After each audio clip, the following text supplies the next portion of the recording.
आज हम टेंस के बेसिक पार्ट के बारे में जानकारी प्राप्त करेंगे। लिखा है टेंस एंड वर्ब। तो बेसिक पार्ट बताना है तो पहला कंसेप्ट आया टाइम कंसेप्ट। तो टाइम में आता है प्रेजेंट, फ्यूचर और पास्ट। तो प्रेजेंट होता है जो अभी चल रहा है प्रेजेंट में, इसके बाद आगे आएगा फ्यूचर और पीछे आता है पास्ट। तो लिखा है टाइम लाइन।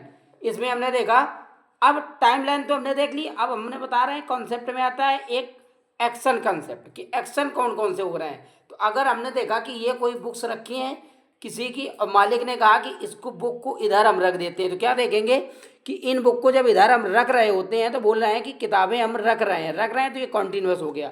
इसके बाद जब ये कॉन्टिन्यूस हो गया, जब इधर किताबें रख जाएंगी तो हम उनको बोलेंगे, इसमें लिखा है एक्शन चल रहा है तो ये कॉन्टिन्यूस हो गया। और जब किताबें रख गई तो इसका मतलब हो गया कंप्लीट एक्शन, परफेक्ट प्रोसेस, ये पूरा हो चुका है। अब इसके बाद जब मालिक बीच में घर से आया तो उसने देखा कि हम देख आए कि काम हुआ कि नहीं, तो उसने देखा कि 2 घंटे में कितना काम हो गया, तो बोलेंगे 2 घंटे से किताबें रख रहा है तो 2 घंटे हो चुके हैं, 2 घंटे के बाद गया वो, 2 घंटे हो गए, तीसरा चल रहा है तो ये बन गया कॉन्टिन्यूस और परफेक्ट दोनों मिला के हो गया परफेक्ट कॉन्टिन्यूस।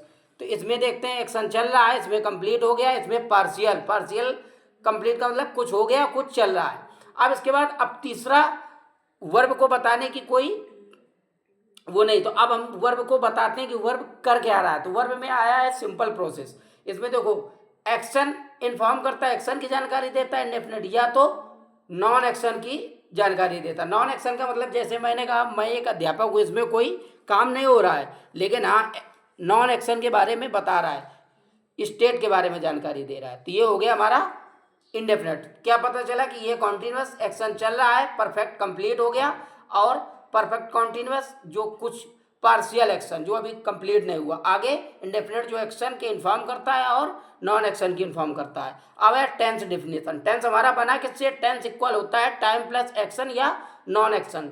टाइम में आता है प्रेजेंट, पास्ट, फ्यूचर, और एक्शन में आता है इंडेफिनिट, कॉन्टिन्यूस, परफेक्ट या परफेक्ट कॉन्टिन्यूस, फ्यूचर, प्रीडिक्शन। तो इसका मतलब प्रीडिक्ट माने होता है भविष्यवाणी करना।